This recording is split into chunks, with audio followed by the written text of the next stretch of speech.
someterse a la evaluación o de no tener una evaluación satisfactoria, tienen interés jurídico desde la perspectiva de que las reformas que impugnan están modificando las condiciones en las que prestan actualmente su trabajo. ¿Por qué? Porque ahora tienen una obligación que es precisamente someterse a esta evaluación. Yo de esta manera lo salvaría y le daría respuesta a este argumento más allá de la inoperancia, sino confrontándolo con estos argumentos. Esa sería mi postura, y en caso de que el proyecto se sostuviera en sus términos, yo también haría un voto concurrente sobre estas bases. Gracias, señor presidente. Gracias, señor ministro Pardo. Señor ministro Saldívar, por favor. Gracias, señor presidente. Creo que aquí el punto que tendríamos que analizar es si efectivamente lo que nos acaba de leer el ministro Pardo son afirmaciones que tratan de desvirtuar lo que dijo el juez, o simplemente, como dice el proyecto, se limitan a reiterar lo que ya había dicho anteriormente. El proyecto nos dice, no que está alegando, discutiendo, no controvierte los argumentos que dio el juez en la sentencia, ni desvirtúa las pruebas. Creo que si esto fuera así, el proyecto es correcto, y en mi opinión no tiene relevancia si está en el octavo o en el noveno, porque los dos tendrían interés legítimo, y en su caso habría que ver los efectos, que obviamente son distintos, y me parece que el propio proyecto hace distinciones desde los distintos supuestos a lo largo del propio proyecto. Sin embargo, a mí no me queda muy claro, y quizás sería cosa de que lo pudiéramos revisar ahora, si efectivamente esto que nos acaba de leer el ministro Pardo trata de desvirtuar lo que dijo el juez. Yo venía con la idea del proyecto de que simplemente es una reiteración, y creo que aquí está el quid, porque si es una reiteración, el agravio es inoperante, si no habría que darle respuesta. De cualquier manera considero que es infundado, pero técnicamente creo que habríamos que determinar esto antes de que me hiciera el favor de darme el uso de la palabra el ministro presidente. Estaba tratando de buscar en la sentencia, pero me alcanzó el tiempo y no pude verificarlo. Creo que valdría la pena. Gracias, presidente. Gracias, señor ministro Saldívar. Señor ministro Pérez Dayán. Gracias, señor presidente. Aquí las intervenciones han destacado un punto de carácter técnico que desde luego tiene una apreciación posiblemente diferente a la que plantea el proyecto. Sin embargo, debo recordar a todos ustedes que el juez de distrito, para examinar este volumen importante de asuntos, partió precisamente de lo que la señora ministra Luna Ramos explicó. En el tratamiento de situaciones similares a estas, el propio Tribunal Pleno entendió sistemáticamente la ley. Pudiera ser que al analizar la condición específica de cada quejoso advertiríamos que no le asistiría un interés jurídico para promover un juicio de amparo cuestionando una disposición que previene un cese para una situación en la que él no estaría, dado que él ya es un maestro. Nadie duda que la disposición aquí cuestionada, que de alguna manera es la representación legislativa de la voluntad del constituyente, en el sentido de que si a la tercera evaluación aquel docente no ha acreditado la capacidad suficiente para continuar en este encargo, llevará a que se presente un cese, lo cual no será el caso específico de este quejoso. Lo cierto es que, como bien se apunta en el propio proyecto, el análisis temático que utilizó el juez a propósito del precedente establecido por este Tribunal Pleno al analizar casos iguales como fue la ley del ISSSTE, le llevó a dividir todos estos temas y analizarlos. El propio proyecto nos tiene en ese sentido 5 propuestas. Hoy estamos en aquella que concurren la autoridad y el propio quejoso sobre un aspecto de procedencia. La falta de interés alegada por la propia autoridad al decir este quejoso no tenía facultad para cuestionar una disposición que nunca se le va a aplicar, como la del propio quejoso que argumenta que no se le vio en función de un combate autoaplicativo, como él pretendía que se incluyeran todas y cada una de las disposiciones que, independientemente de que le afectaran o no, las cuestionaba. Si ven ustedes entonces la trayectoria que sigue este proyecto, comienza analizando este aspecto tanto de una como otra parte, falta de interés, abre un segundo capítulo que tiene que ver con la estabilidad en el empleo. Uno tercero, aplicación retroactiva en la ley en perjuicio de los quejosos. Uno más, la violación del principio de progresividad. Uno penúltimo de audiencia y uno último de libertad de trabajo. En todos y cada uno de estos asuntos y temas se tratan estos aspectos, y es que el sistema llevó a que el juez de distrito tomara en consideración este tipo de circunstancias. De nada nos serviría particularizar el caso del quejoso si lo que pretende este tribunal pleno es, a través de las decisiones tomadas en esta y las siguientes sesiones, los criterios generales con los que se habrán de resolver todos los juicios, y es que están proyectados así como un sistema. Este es el vehículo que se ha utilizado para dar respuesta a todos los cuestionamientos identificados en el conjunto completo de las demandas. Es cierto, como aquí se apunta, que muy probablemente este quejoso no se vería afectado jamás por la disposición, pero lo que se pretende con este sistema, tal cual lo estableció el juez, tomando como precedente la forma de resolver esta Suprema Corte como sistema. Yo en ese sentido estoy con el proyecto que lo analiza como sistema, y si bien pudiera tener razón la autoridad al demostrarnos que no habría que estudiar un determinado concepto de violación porque la ley jamás se le va a aplicar a este quejoso, lo que aquí se está haciendo es identificar los temas planteados por el quejoso, más allá de si pudieran o no afectar su interés jurídico, en una suerte de resolución similar a la que se utilizó en otros tantos asuntos de amparo que por el número de promociones requerían soluciones sistemáticas. Gracias, señor presidente. Gracias, señor ministro. Señor ministro Silva. Muy breve, tanto que coincido totalmente.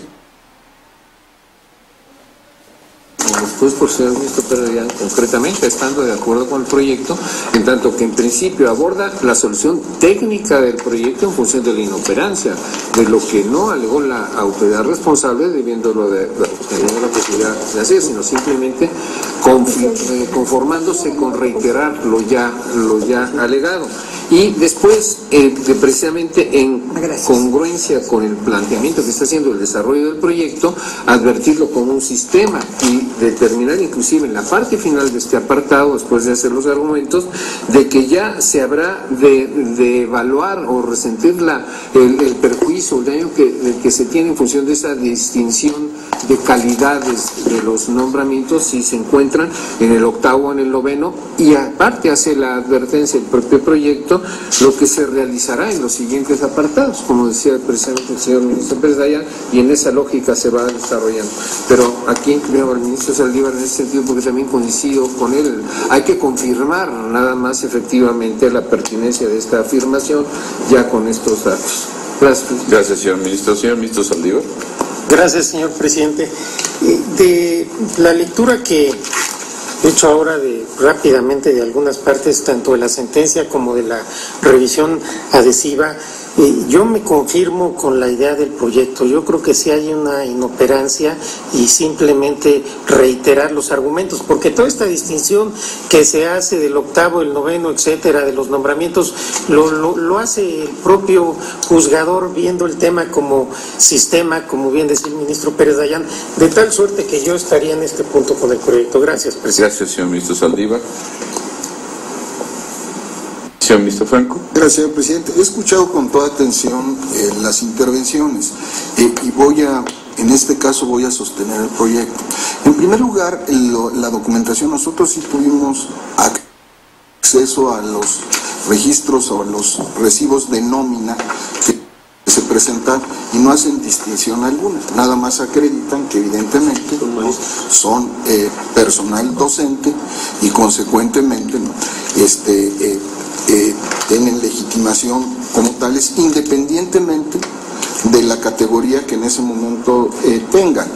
Consecuentemente, yo sigo pensando que la autoridad no combatió realmente la decisión del juez, lo que debió haber hecho, y en su caso inclusive tratar de aportar pruebas para definir si están en uno u otro apartado de contratación temporal o definitiva, o en su caso si todos eran de una u otra categoría. A mí me parece que esto en todo caso, como bien se apuntaba en una intervención previa, dependiendo del sentido que le demos al proyecto, cobrará mayor o menor importancia, ¿no?, para definir esto. Consecuentemente, con el respeto a todas las opiniones que se han vertido, en este punto sostendré el proyecto, señor presidente. Gracias, señor ministro Franco. Sí. Señora ministra Luna. Gracias, señor presidente. Yo nada más para dar el sentido de mi voto, señor presidente, yo estando de acuerdo con el sentido de considerando, me apartaré de las consideraciones. En mi opinión, si hay impugnación, el informe justificado en realidad únicamente está basando las causales de improcedencia en que no hay un ulterior acto de aplicación y por esa razón está determinando que debiera sobreseerse. En la sentencia, el juez de distrito, al analizar esta causal, analiza las constancias y llega a la conclusión de que los quejosos sí se ubican en la hipótesis de las disposiciones reclamadas, dado que acreditan tener la calidad de docentes, lo que es suficiente para tener demostrado su interés jurídico. Y en los conceptos de agravio, las autoridades, en el momento en que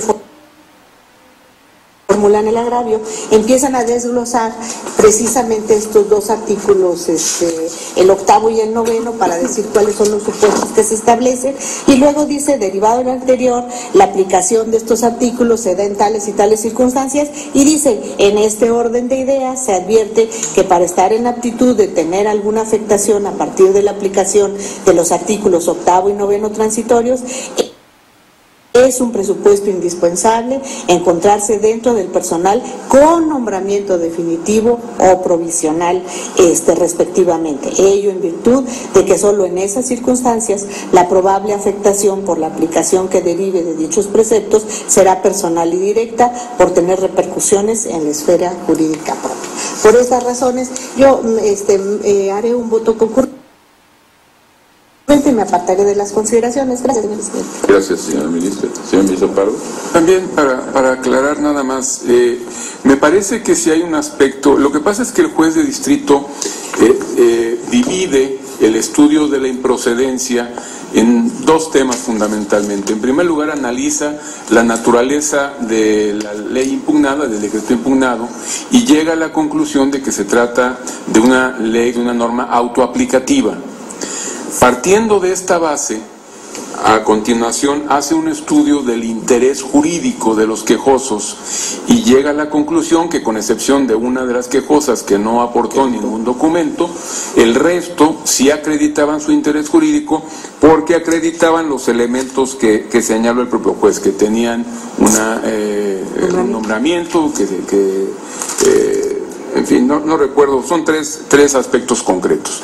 Yo entiendo, me parece que no está combatida la circunstancia de que el juez consideró a la ley como autoaplicativa. Creo que en ese aspecto sí serían inoperantes los agravios que estamos analizando. Pero yo quiero, partiendo de la base de que la ley es autoaplicativa, lo que alega la autoridad es que, aún siendo autoaplicativa, hay que demostrar que se está en los supuestos de la ley. Y para llegar a esta afirmación parte de la base de que, para que se afecte el interés de los quejosos, se tiene que llegar al cese con motivo de la falta de evaluación o la negativa a la evaluación. Ahí es en donde yo considero que esta parte del agravio sí debiera tener una respuesta. Como lo adelanté, para mí el interés jurídico está acreditado, o la afectación a los intereses de los quejosos está acreditado, no necesariamente con la posibilidad de que vayan a ser cesados con motivo de este proceso, sino tan solo con la modificación que se introduce a sus condiciones en las que prestan el trabajo, con la reforma que viene impugnada. Así es que yo estaré, porque este agravio sea parcialmente inoperante, por lo que hace al análisis de la ley autoaplicativa, pero desde mi punto de vista sería infundado, por lo que hace a que no se distinguió entre los quejosos que tuvieran un nombramiento definitivo y uno que tuvieran provisional. En ese sentido, yo votaría pues parcialmente con el sentido de este punto, porque para mí sí hay un aspecto que debe ser infundado con la respuesta correspondiente. Gracias, señor presidente. Gracias, señor ministro Pardo. Señor ministro Franco. Sí. Ya con la propuesta en los términos. Sí, señor. Tomemos la votación entonces, señor secretario. Sí, señor. Señor ministro Gutiérrez Ortiz Mena. Inoperantes con el proyecto. Señor Igual inoperantes con el proyecto y reservando la condición, si se otorga el amparo, para desglosar los efectos posibles frente a la autoridad administrativa.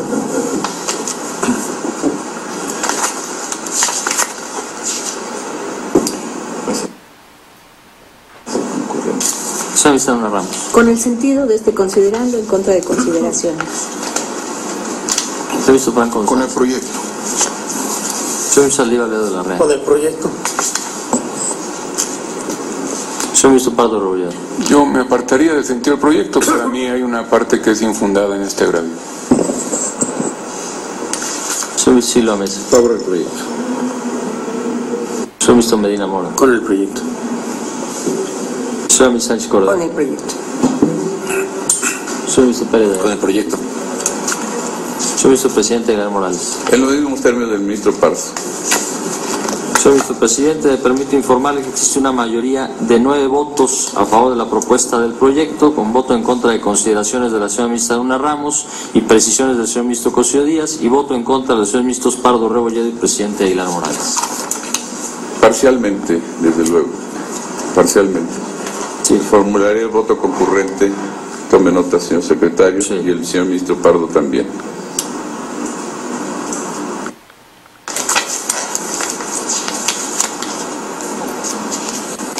Continuamos, señor ministro, por favor.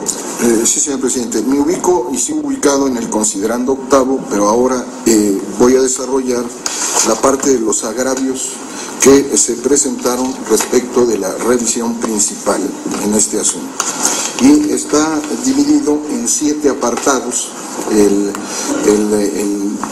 que responden a igual número de agravios o que pretenden responder a igual número de agravios, y me ubico en el primero, que es el análisis de los agravios esgrimidos por la quejosa en torno a que el juez de distrito no consideró que las normas impugnadas son de naturaleza autoaplicativas.